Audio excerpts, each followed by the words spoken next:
दोस्तों, नाजायज़ संबंध या नाजायज़ रिश्ते कह लो, इनका अंजाम बहुत ही भयावह होता है क्योंकि इनकी बुनियाद झूठ पर टिकी होती है और उस झूठ के कारण कई लोगों की मौत हो जाती है और कई कत्ल जैसे घटनाओं को अंजाम दिया जाता है।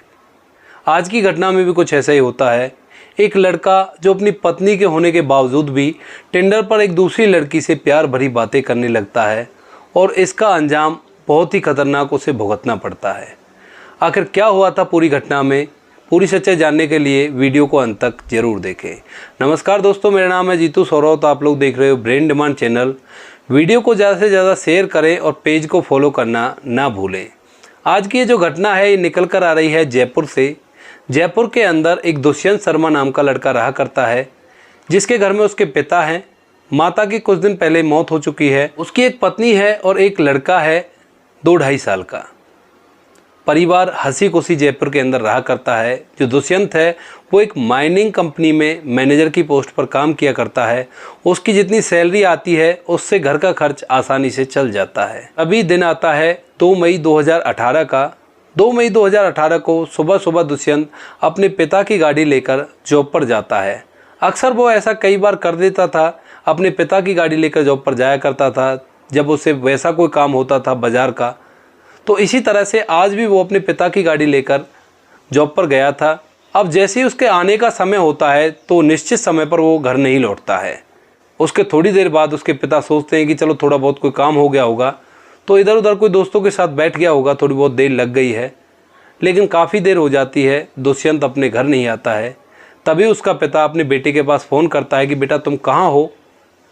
तो उधर से जो बेटा है वो कहता है कि पिताजी, मेरी कंपनी का एक ट्रक पकड़ा गया है और उसको मैं छुड़ाने के लिए गया हूँ, मुझे थोड़ी देर हो जाएगी, आप लोग खाना खा लो और सो जाओ। इस बात को सुनकर दुष्यंत का पिता कहता है कि ठीक है बेटा, अपना ख्याल रखना, और फ़ोन को काट देता है। अब ऐसा ही करते करते 2-3 घंटे और बीत जाते हैं और जो दुष्यंत की पत्नी है इस बार वो अपने पति के पास फ़ोन करती है, कहती है कि तुम कहाँ पर हो, काफ़ी देर हो गई है तुम्हें। तो जो दुष्यंत है वो अपनी पत्नी से कहता है कि तुम ऐसा करो, मेरे अकाउंट में 10 लाख रुपए जमा करा दो, मुझे इस ट्रक को छुड़ाना है और इसके लिए मुझे 10 लाख रुपए चाहिए। अब दुष्यंत की पत्नी दुष्यंत से कहती है कि हमारे पास इतने पैसे कहाँ हैं। तो अपनी पत्नी की बात सुनने से पहले ही वो फ़ोन को काट देता है। अब यह बात जाकर दुष्यंत की पत्नी अपने ससुर को बताती है और कहती है कि इस तरह से फ़ोन आया था और उन्होंने कहा था कि मेरे अकाउंट में 10 लाख रुपये जमा करा दो, मुझे इस ट्रक को छुड़ाना है। तभी दुष्यंत के पिता फिर से अपने बेटे के पास फ़ोन लगाते हैं और इस बार दुष्यंत के पिता का फ़ोन नहीं मिल पाता। दुष्यंत का फ़ोन स्विच ऑफ बता रहा था।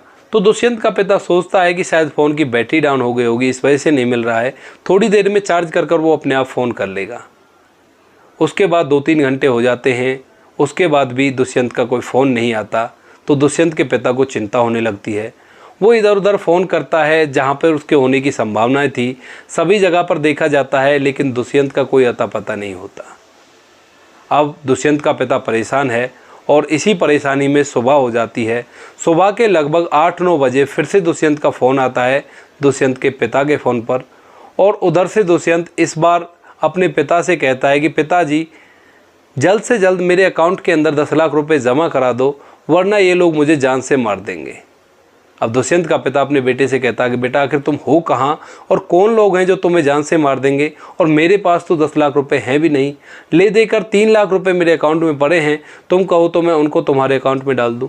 इसके बाद दुष्यंत के फ़ोन पर दूसरी तरफ से एक लड़की की आवाज़ आती है और वो कहती है कि अपने बेटे को ज़िंदा देखना चाहते हो तो 20 मिनट के अंदर इसके अकाउंट में 10 लाख रुपये जमा करा दो। दुष्यंत का पिता उस लड़की से वही बात कहता है कि मेरे पास 10 लाख रुपए नहीं है, ले देकर मेरे पास 3 लाख रुपए हैं, और तुम कहो तो मैं उनको दुष्यंत के अकाउंट में जमा करा देता हूँ, मेरे बेटे को कुछ मत करना। इतने में ही वो लड़की उधर से फ़ोन काट देती है, लास्ट वार्निंग दे करके। अब जो दुष्यंत का पिता है वो हड़बड़ाहट में बैंक जाता है और बैंक जाकर अपने पैसों को निकलवाता है और उसके बाद उन पैसों को अपने बेटे के अकाउंट में डलवा देता है। उसकी जो जमा करने वाली स्लिप होती है उसका भी फ़ोटो खींचकर अपने बेटे के व्हाट्सएप पे भेज देता है, ताकि जिन लोगों ने पैसों की मांग की है उन तक ये स्लिप पहुंच जाए और उनको पता चल जाए कि इसके पिता ने 3 लाख रुपए जमा करवा दिए हैं और वो दुष्यंत को छोड़ दे।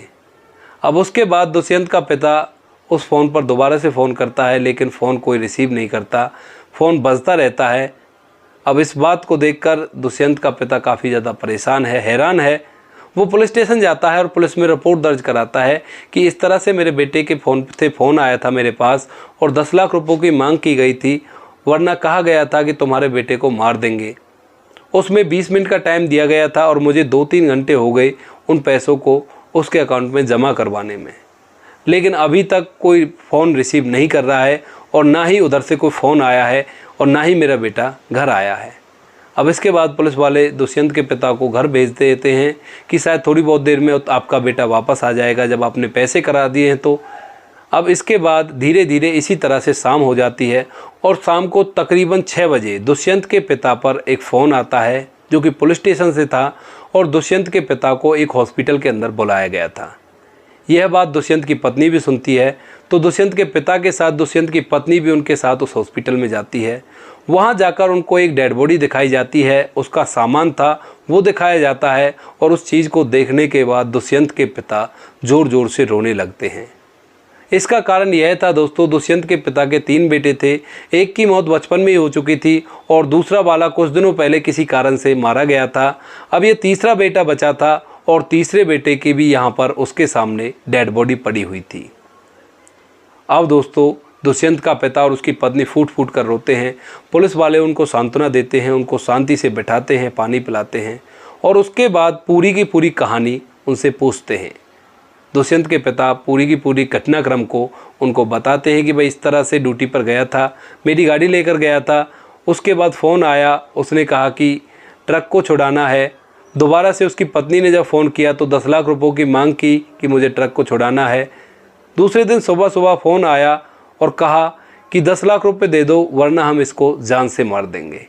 उसके बाद मैंने 3 लाख रुपए उनके अकाउंट में जमा करा दिए थे और अब ये डेड बॉडी मुझे देखने को मिली है। अब दोस्तों पुलिस डेड बॉडी को दुष्यंत के पिता को सौंप देती है, दुष्यंत का अंतिम संस्कार कराया जाता है और पुलिस अब अपनी जांच पड़ताल में जुड़ जाती है।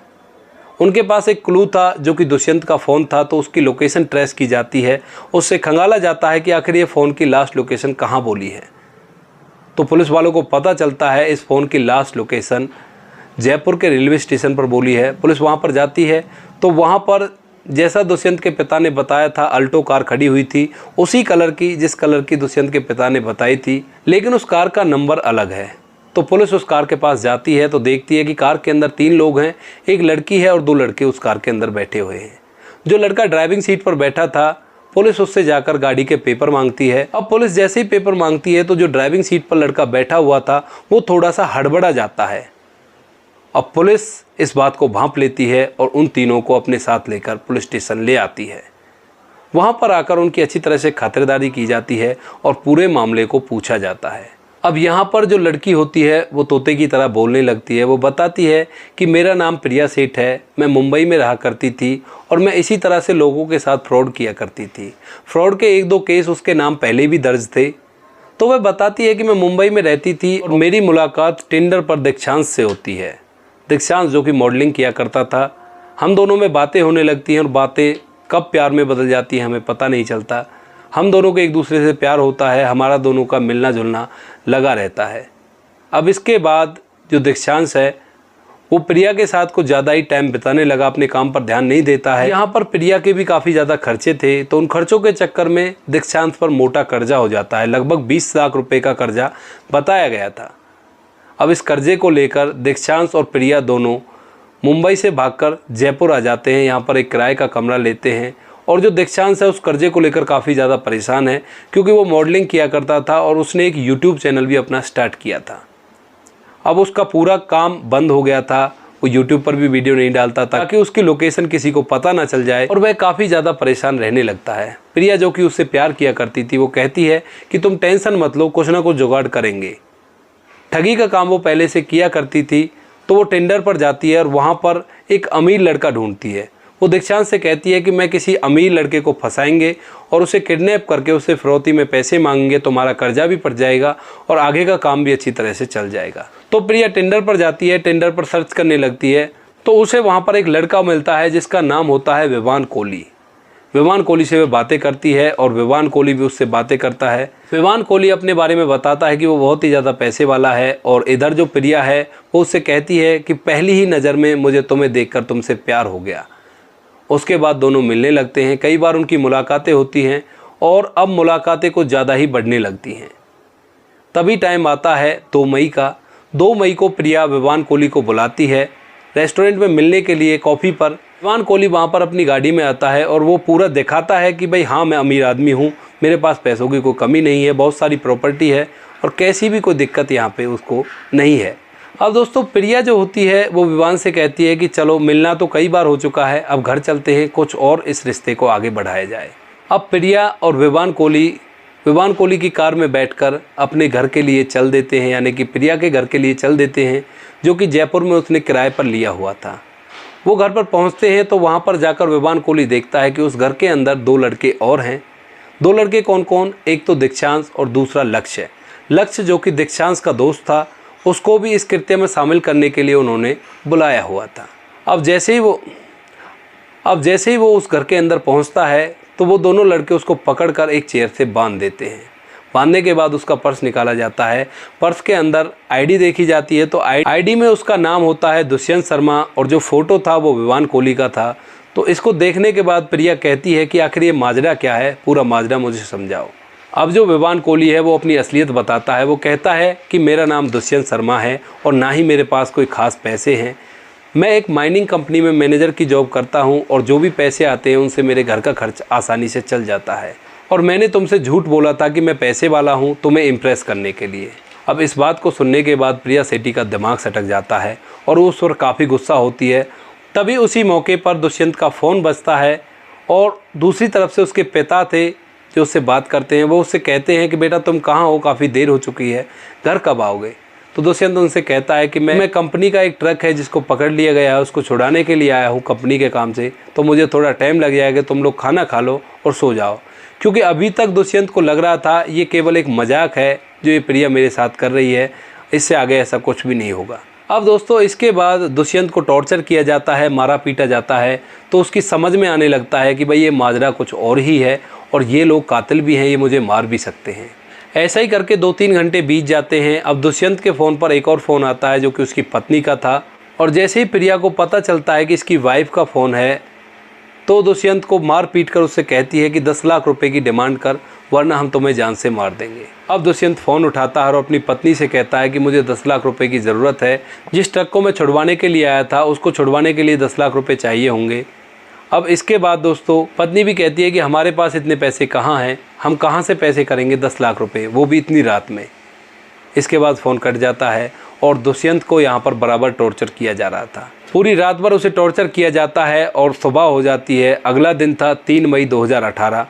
3 मई 2018 को सुबह 8 बजे दुष्यंत को टॉर्चर कर करके उससे फ़ोन करवाया जाता है उसके पिता के पास और उससे कहलवाया जाता है कि पिताजी जल्द से जल्द मेरे अकाउंट में 10 लाख रुपए डाल दो। इधर से उसका पिता कहता है कि हमारे पास इतने पैसे नहीं हैं, केवल 3 लाख रुपए हैं, कहो तो उनको डाल दूं। तो दूसरी तरफ से प्रिया सेठी फ़ोन को ले लेती है और वो कहती है कि तुम्हारे पास केवल 20 मिनट हैं, 20 मिनट के अंदर अगर तुमने इसके अकाउंट में 10 लाख रुपए नहीं डाले तो हम इसकी जान ले लेंगे। ऐसा कहकर वो फ़ोन को काट देती है और उसके बाद वो तीनों लोग मिलकर उसकी जान ले लेते हैं। पहले तो उसके गले को दबाया जाता है, फिर उसके मुंह पे तकिया रखा जाता है और जब भी उनको लगता है कि भाई ये अभी मरा नहीं है तो किचन से चाकू लाकर उसको बार बार स्टैप करके वहाँ पर मार दिया जाता है। इसके बाद वो लोग बाज़ार जाते हैं और बाज़ार से एक ट्रॉली बैग लेते हैं। उस ट्रॉली बैग के अंदर दुष्यंत की लाश को रखते हैं और एक सुनसान जगह पर छोड़ देते हैं। वह लाश पुलिस को मिलती है और पुलिस दुष्यंत के पिता को बुलाती है। ये मामला इस तरह से यहाँ पर खुला था। कातिल पुलिस की गिरफ्त में थे और इसके बाद पुलिस उन सभी जगहों पर जाती है और जांच पड़ताल करती है तो सभी चीज़ें वैसी ही पाती हैं जैसा वो लोग बताते हैं। इसके बाद प्रिया सेठ का एक इंटरव्यू लिया गया था और उस इंटरव्यू में वो बेधड़क कह रही है इस बात को कि भाई उसने हमें पैसे नहीं दिए, इस वजह से हमने उसको मार दिया। यानी कि उसे बिल्कुल भी पछतावा नहीं था, उसने एक मर्डर किया था क्योंकि वो पहले कई बार ठगी के केस में जेल के अंदर जा चुकी है, तो इस वजह से उसे कोई भी पश्चाताप इस चीज़ का नहीं है। रिपोर्टर उससे कहता है कि तुम्हें ज़रा भी शर्म नहीं आ रही, तुमने इतना बड़ा क्राइम किया है। तो वो कहती है, उसका जवाब सुनते ही रिपोर्टर हक्का बक्का रह जाता है। उसका जवाब होता है कि ये क्या हिंदुस्तान में पहला मर्डर हुआ है, ऐसे हर रोज़ कितने मर्डर होते हैं और उन सभी के साथ ये भी एक मर्डर हुआ है। तो दोस्तों ये थी कहानी एक ऐसे लड़के की जिसने अपनी पत्नी के होते हुए नाजायज़ संबंध बनाए और नाजायज़ संबंध के चलते उसे अपनी जान से हाथ धोना पड़ा। तभी कहा जाता है कि नाजायज़ संबंधों का जो अंजाम होता है वो बहुत ही खतरनाक, बहुत ही भयावह होता है, जो आज की कहानी में आपको देखने को मिला। आपको कहानी कैसी लगी कमेंट सेक्शन में ज़रूर बताएं। बाकी दोस्तों वीडियो अच्छी लगी तो वीडियो को लाइक और शेयर जरूर करें। मिलते हैं किसी नेक्स्ट वीडियो नए टॉपिक के साथ, तब तक के लिए जय हिंद, जय भारत, जय हिंदुस्तान।